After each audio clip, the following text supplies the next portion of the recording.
पवित्र स्थान गलेश्वर पूरा शिला, ये जितने भी शिला दिखा सब एक ही शिला है, तो इतना विशाल है।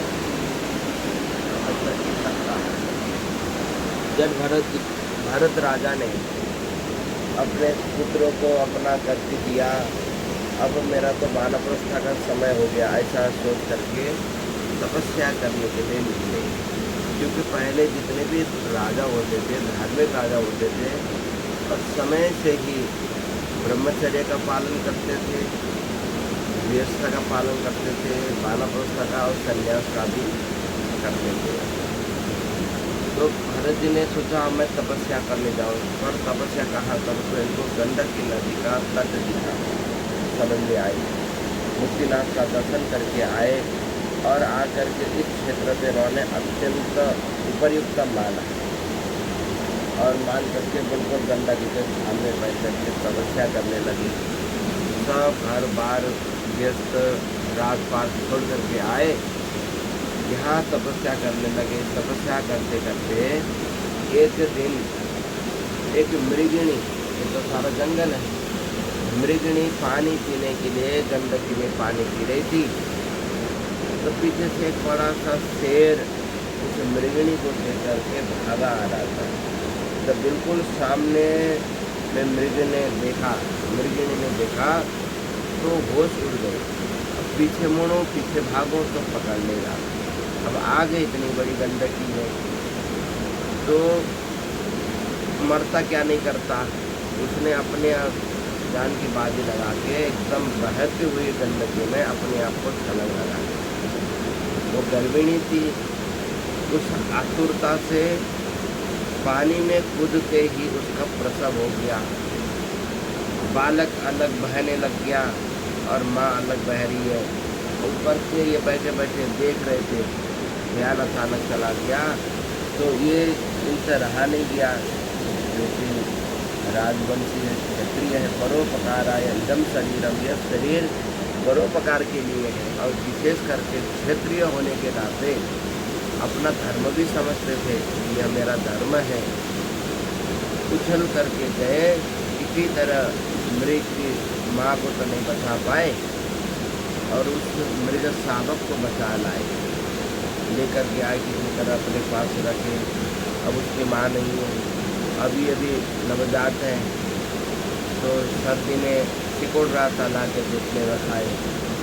अब कुछ खिलाएंगे नहीं तो मर जाएगा। ये तो स्वयं घास फूस गंडकी का जल पी करके तपस्या करते थे। उस मृग शावक के लिए तो थोड़ा दूध चाहिए, तो फिर भिक्षा करके लाते, उसको दूध पिलाते। धीरे धीरे वो बड़ा हो गया। बड़ा होने के बाद अब इधर उधर संगत के अनुसार से जाता, घास भी चरते आता, कुछ करता। उनको लगता पता नहीं कहाँ गया, अभी तक आया, लेकिन उससे मोह हो गया। प्रेम और मोह में अंतर है। दया होना चाहिए, उस दया में मोह नहीं होना चाहिए, और ये उससे अपरिचित है।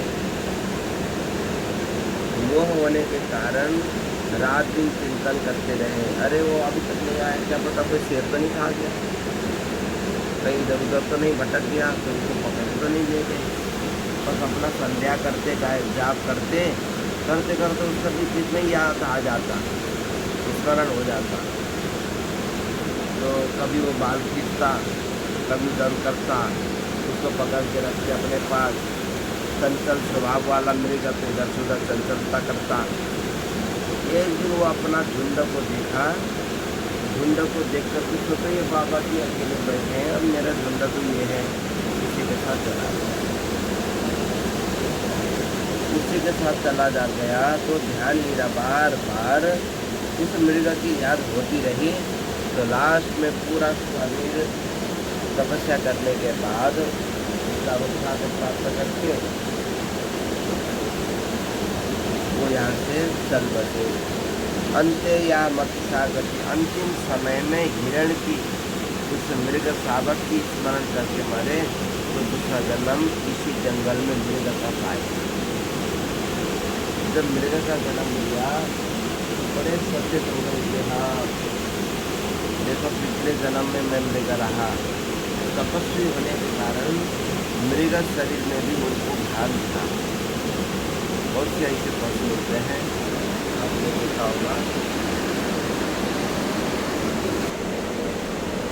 भारत की गढ़ साक्षात दर्शन गुफा के अंदर। हिंदी समझते हैं?